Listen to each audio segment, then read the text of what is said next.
হাতে যদি 3টা মিনিট সময় থাকে তাহলে আমার আজকের গল্পটা শুনে যাবেন অবশ্যই। একটা শিক্ষণীয় ঘটনা। অনস আপন এ টাইম, একদা কোনো এক সময় একটা গরু জঙ্গলে পাশ দিয়ে যাচ্ছিল। হয়তো জঙ্গলের ভিতরে একটা বাঘ ছিল। তো বাঘটা দেখতে পায় গরুটা হেরে যাচ্ছে। গরুটার মালিক হয়তো মাঠে ছেড়ে দিয়েছে ঘাস খাওয়ার জন্য। তো ঘাস খাইতে খাইতে সন্ধ্যা লেগে গেছে, সন্ধ্যার কিছুক্ষণ আগে আর কি। তো বিকেলবেলা, সন্ধ্যা তো না সরি বিকেলবেলা গরুটা ঘাস খাইতে জঙ্গলের সাইড দিয়ে যাচ্ছে। তো বাঘটা গরুটাকে ধরার জন্য, শিকার করার জন্য দৌড়াচ্ছিল। তো ওইটা দেখে পিছনের দিক না তাকাইয়ে গরুটাও শুধু সামনের দিক তাকায় দৌড়াচ্ছিল। দৌড়াতে দৌড়াতে দৌড়াতে এখন একটা পুকুর, হ্রদ, মানে ডুবা বলে অনেক কিছু জায়গায়, কিছু জায়গা মানে হ্রদ বলে, কিছু জায়গা বলে পুকুর বলে। তো ওই পুকুরের মধ্যে ঝাঁপ দিছে। তো ওখানে সামান্য পানি ছিল কিন্তু কাদা ছিল বেশি, অনেক কাদা। ওর ভিতর দিয়ে মনে করছিল যে ওটা পার হয়ে যাবে। তো ওই কাদার ভিতরে পইরে গরুটা মনে করেন যে পা সব ডাইবে গেছে এবং ও যেখানে পড়ছে ওখান থেকে নড়া পারছে না। বাঘটা তখন মনে করছে যে যাক ওরকে পাইছি, ও ঝাঁপ দিছে। তবে গরুর কাছাকাছি পড়ছে কিন্তু আর আগাইতে পারতেছে না। তো ওই গরুটাও আগাইতে পারতেছে না, ওই বাঘটাও আগাইতে পারতেছে না।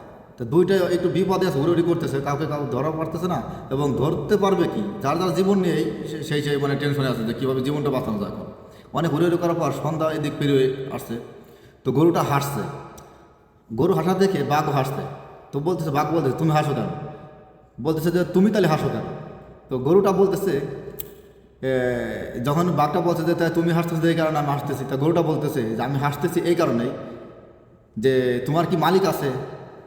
বাঘ বলতেছে কি আমার মালিক দিয়ে কী হবে, আমি নিজেই তো একটা মালিক, আমি নিজেই তো রাজা, তাহলে আমার আবার কিসের মালিক থাকবে?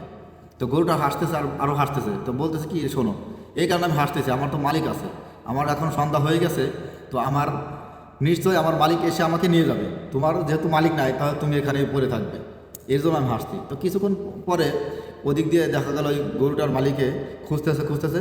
তো বাগানের সাইডে ওখানে হাম্বা বলে ডাক দিছে, ও হাম্বা বলে ডাক দিছে। যারা গরু পালে তারা গরু এবং বাছুরকে ডাকে হাম্বা বলে ডাকলে পারে ওরা বুঝে যে আমাকে ডাকছে। তো গরুটা হাম্বা বলে ডাক দিছে, ডাক দেওয়ার পরে ওখানে গিয়ে আসছে, ওখানে দড়ি গলায় বেঁধে টাইনে এবং লেজ ধরে এবং দড়ি ধরে টাইনে ওরা উঠাইছে, ওখানে উঠে নিয়ে আসছে। আর বাঘ তো ওখানে পড়ে আছে।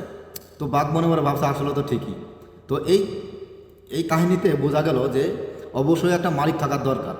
যেমন এই কারণে এই ঘটনাটা বললাম যে বিদেশে যারা, প্রবাসে যারা আছেন, হয়তো যারা কোম্পানিতে আছে তাদের একটা মালিক আছে, আর যারা কোম্পানিতে নাই, ফ্রি ভিসা কিংবা অবৈধ হয়ে গেছেন কোনো কারণে হয়তো। তো ফ্রি ভিসার কথা বলতেছি আমি, অবৈধ কথা একটু পরেই বলি। অবৈধ হলেও যে যেমন অবস্থা, ফ্রি ভিসা হলেও একই অবস্থা।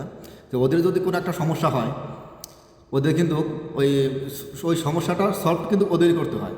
আর যারা কোম্পানিতে আছে তাদের কিন্তু কোনো একটা সমস্যা হলে, কোনো একটা বিপদ আপদ হইলে, হ্যাঁ, তাদের একটা মালিক আছে, ওই মালিকেই তাদেরকে ওই সমস্যাটা সমাধান করে, হেল্প করে, যাই হোক সব কিছু সমাধান করে। প্লাস শুধু প্রবাসীর ক্ষেত্রে না, এটা বাংলাদেশের ক্ষেত্রেও যাদের মালিক আছে, যেমন যাদের মা বাবা আছে, গার্জেন আছে, ওটাকেই মালিক বলি আমি।